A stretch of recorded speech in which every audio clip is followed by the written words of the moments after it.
Salut c'est Nimp, et cette semaine pour Dr Watt, nous vous proposons un petit hors-série. En effet, nous avons demandé à nos amis du label de décrire quelles étaient les choses qui leur faisaient frissonner de peur dans la série.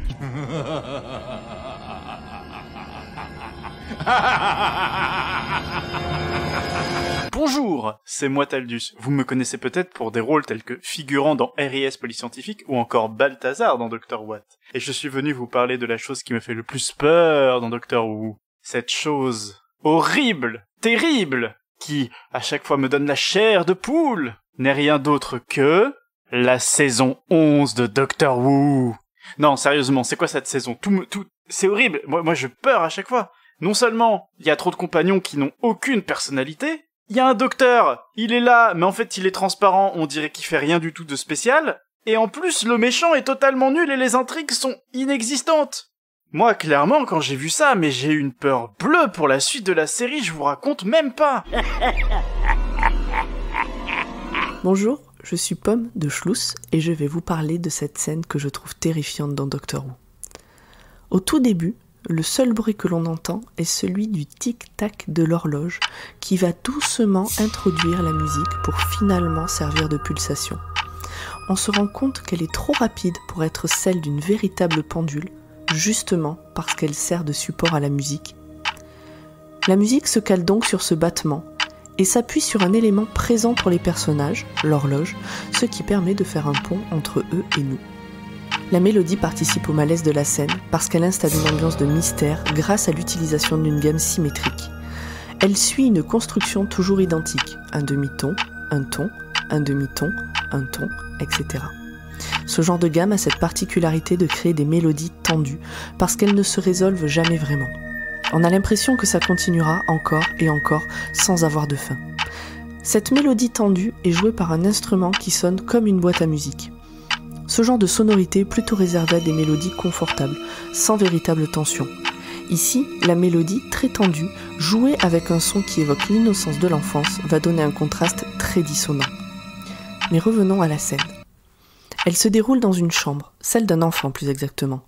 Il fait nuit, tout est bleuté et calme. Au centre de la pièce, il y a un lit. Une petite fille, blonde, y dort paisiblement dans sa chemise de nuit blanche. Un homme est debout devant une fenêtre. Il pousse le rideau pour regarder dehors. Nous sommes à Paris en 1721 et tout est calme, il neige.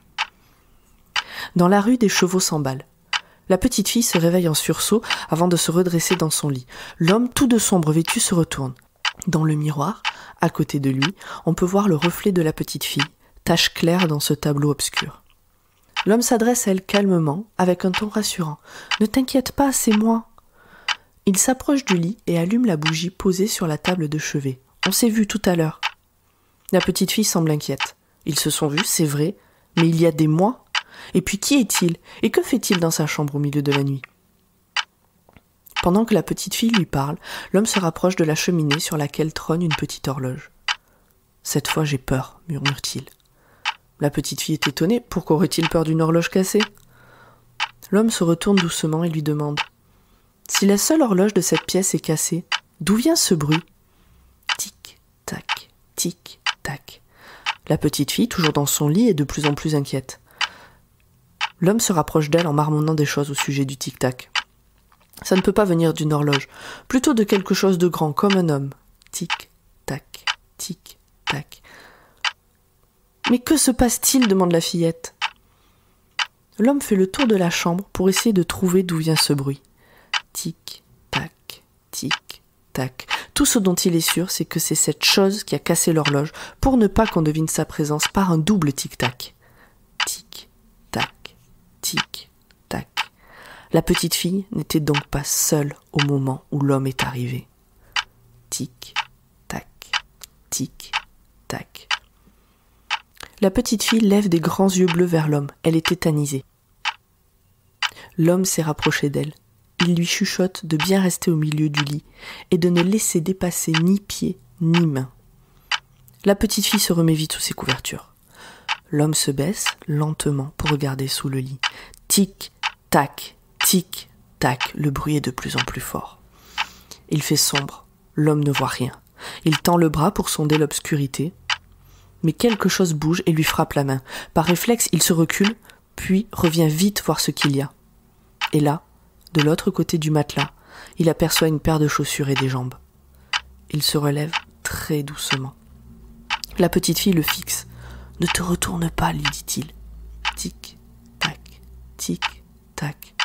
Derrière elle, on aperçoit un valet de chambre, mais son visage est étrange. Il porte un masque, un blanc, avec un sourire et des yeux beaucoup trop grands. Il reste immobile. L'homme s'énerve et le questionne. Est-il venu de si loin jusqu'ici pour cette petite fille ? Elle se retourne et questionne également le valet. Elle a peur. « C'est moi que vous voulez ?»« Pas maintenant. Vous n'êtes pas complète. » La voix du valet ne laisse aucun doute sur sa nature. Il s'agit d'un automate. Pourquoi dit-il ceci ? Qu'est-ce que cela veut dire ? L'automate s'agite. Il sort une arme tranchante qui était cachée dans sa manche et attaque l'homme qui arrive à se défendre. Pour rassurer la petite fille qui est affolée, il lui dit que ce n'est qu'un cauchemar et que tout le monde en fait, même les monstres sous le lit. « Mais qu'y a-t-il dans les cauchemars des monstres sous le lit ?» demande-t-elle alors. L'homme se retourne une dernière fois avant de disparaître avec l'automate et lui répond « Moi ». Vous avez reconnu la scène dans la chambre d'enfant de Renette, dans l'épisode 4 de la saison 2, The Girl in the Fireplace. Le monstre sous le lit est un classique, mais à 36 ans passés, il est toujours aussi efficace sur moi. Merci à Dame du podcast Écoute ça pour l'explication sur la musique de cette scène. Bonne nuit.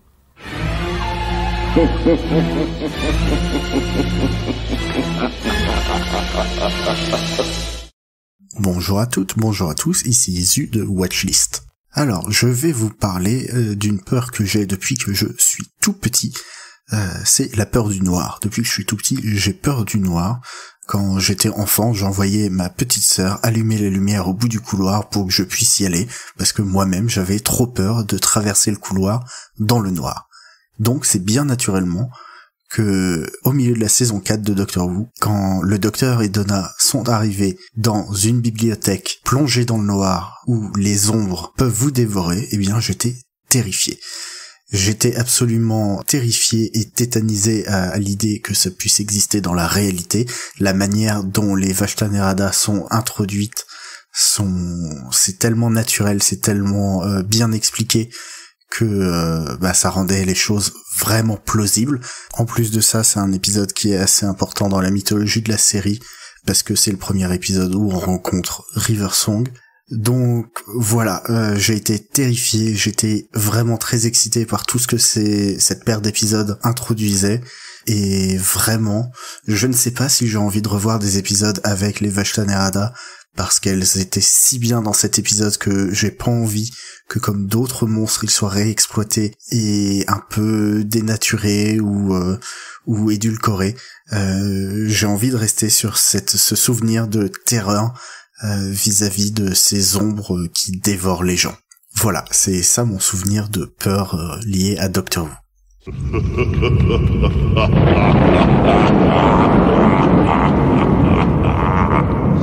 Hello, c'est Grand Poil du podcast Le Roi Steven, et moi je suis là pour vous parler ce soir, aujourd'hui comme vous voulez, de pourquoi j'ai peur du Docteur.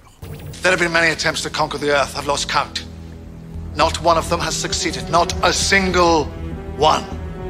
They all lost, and burned, and ran. That's who I am. Le Docteur est un Time Lord, maître de l'espace et du temps, même s'il a eu son permis dans une pochette surprise. Rien que ça me fait flipper devant les possibilités et la rectitude morale nécessaire à ne pas en abuser. I walked away from the last great Time War. I marked the passing of the Time Lords. I saw the birth of the universe and I watched as time ran out.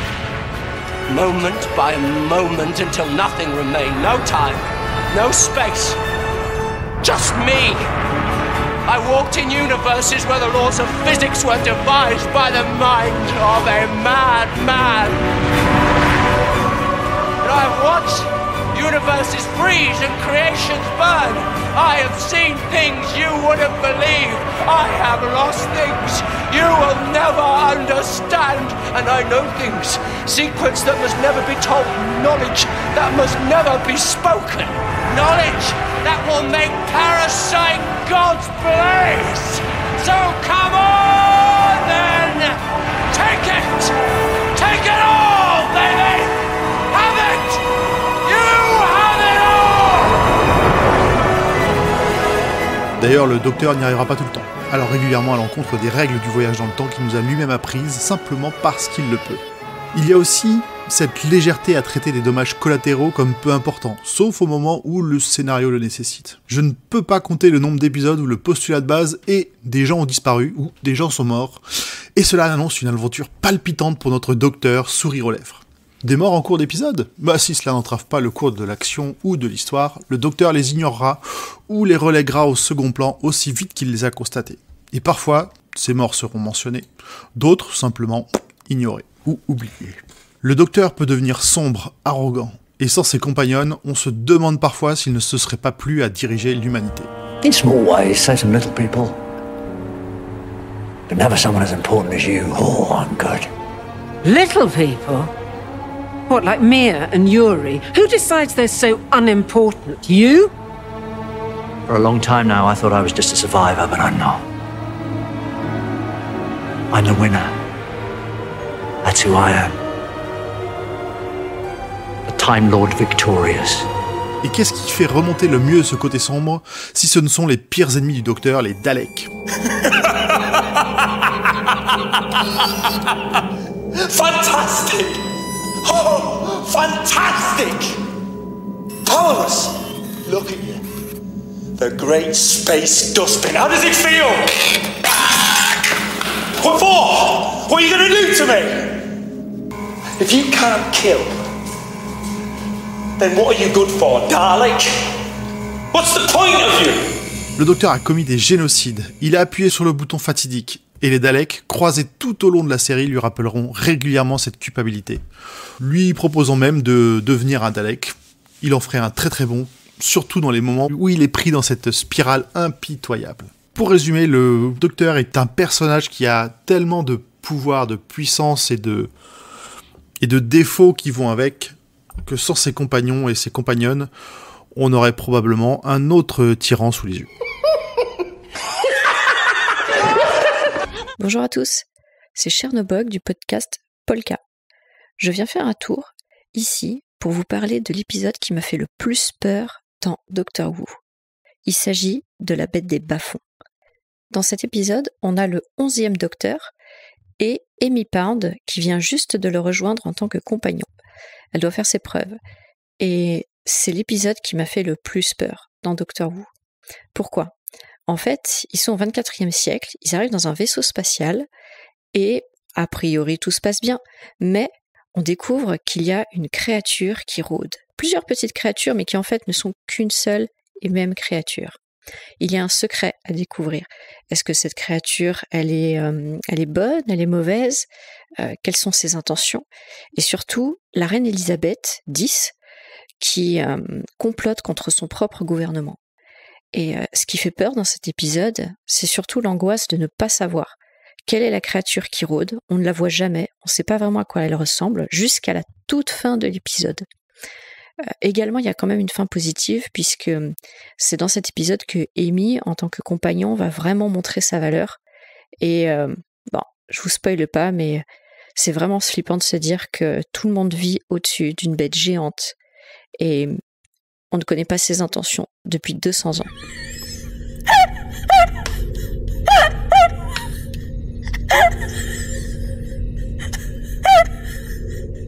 Salut, c'est Lexine de Gonbe. Gonbe, c'est ce qu'on dit quand on trinque en Corée. Alors, Gonbe, c'est quoi ? C'est un podcast qui parle de la Corée en général, de ses traditions, de sa culture, de sa pop culture, mais pas que, on parle aussi un peu du Nord et de la famille de Kim Jong-un, keep it et keep it. Bref, on se retrouve tous les mois pour un épisode et plus régulièrement pour des petits bonus et des épisodes spéciaux. En attendant, on n'est pas là pour parler de trucs qui font peur en Corée, mais bien de trucs qui font peur dans Doctor Who. Et moi, si je dois parler d'un truc qui m'a fait peur dans Doctor Who... C'est les effets spéciaux!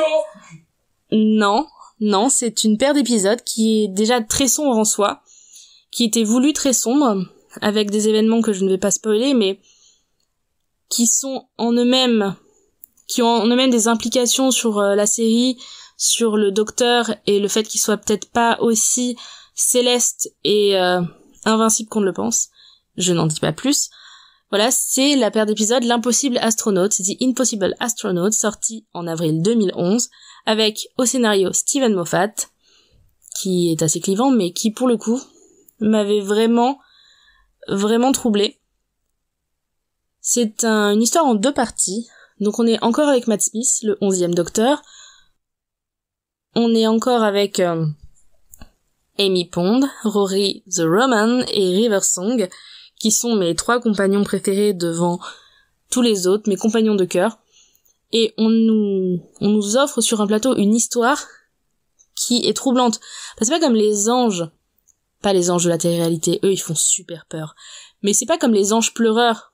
En vrai, certes, des fois on voit une statue, il y a eu des histoires d'horreur où les statues nous attaquaient et tout. Là, on est sur un truc qu'on sait pas si ça pourrait nous arriver. Genre, je tourne la tête et... Ah, mais qu'est-ce que vous faites là? Genre là, je tourne la tête et je vois un truc et je me dis, mais ce truc, qu'est-ce qu'il fait là? Qui est-ce que c'est? Et je tourne la tête, je me pose même plus la question, je ne sais même pas que j'ai eu cette interaction. Le premier moment où c'est Amy qui croise le regard d'une de ces bestioles, du silence, mais en fait, l'instant d'après, le temps juste qu'on détourne son attention et qu'on détourne surtout son regard, elle est là, mais non, j'ai rien dit, j'ai rien fait. On n'a même pas le souvenir de ce qui s'est passé pendant cette période. C'est même pas qu'on n'a pas le souvenir d'avoir vu quelque chose, c'est qu'on ne se souvient même pas de ce qui s'est passé dans notre tête, dans notre corps, de ce qu'on a fait, de ce qu'on a dit.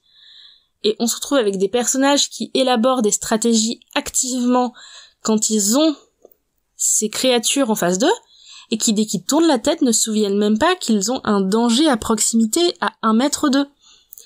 Et les stratégies mises en place par les différents personnages principaux, secondaires, limite figurants, sont très impressionnantes parce qu'en fait, ils doivent réussir à alerter les autres et à s'alerter eux qu'il y a un danger, mais dès qu'ils détournent les yeux, le danger n'existe plus, alors que littéralement, il est à chaque coin de rue, à chaque coin de pièce, des fois, et à la télé, il est partout.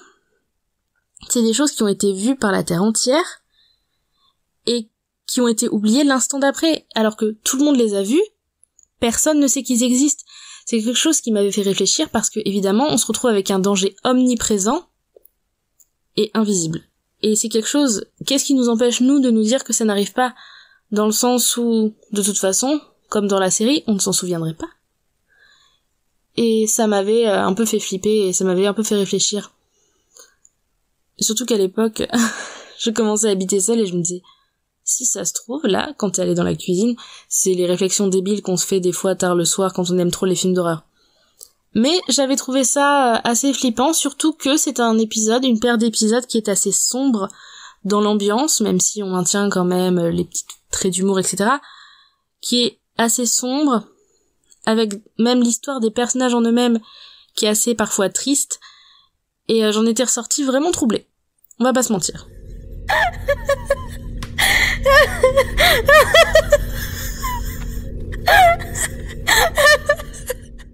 Et pour clore cet épisode, je voulais vous parler de ce qui n'est pas ma plus grande peur, mais qui est la plus grande peur du Docteur, à savoir une créature appelée le Voile. Il croise cette créature dans l'épisode 11 de la saison 9, alors qu'il est enfermé dans une forteresse à la configuration changeante. Cette créature lui a été imposée par les maîtres du temps, pour ne pas trop spoiler, sous la forme d'une femme voilée pourrissante. Vision qu'il a eue dans sa jeunesse. Voici la description qu'en fait le Docteur au tout début de l'épisode. As you come into this world, something else is also born.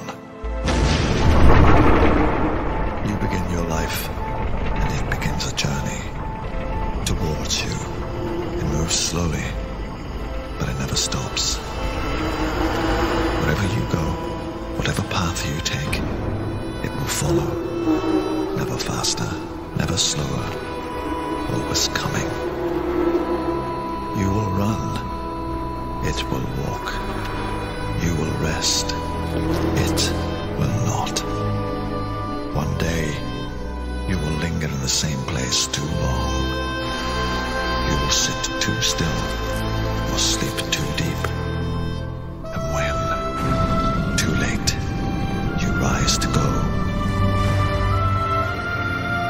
you will notice a second shadow next to yours. Your life will then be over.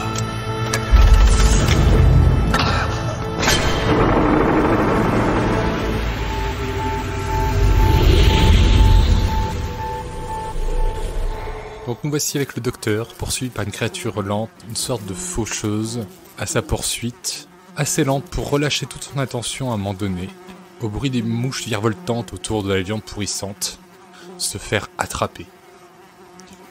Une autre chose marquante avec cette créature, dans la forteresse, tout un tas de télévisions diffusent ce que voit la créature. Et en s'apercevant dans la télé, ce qui veut dire que lorsque l'on se voit dans la télé, la créature est toute proche. C'était Nimp du podcast Dr. Watt. Et je vous souhaite, avec toute l'équipe, à très bientôt.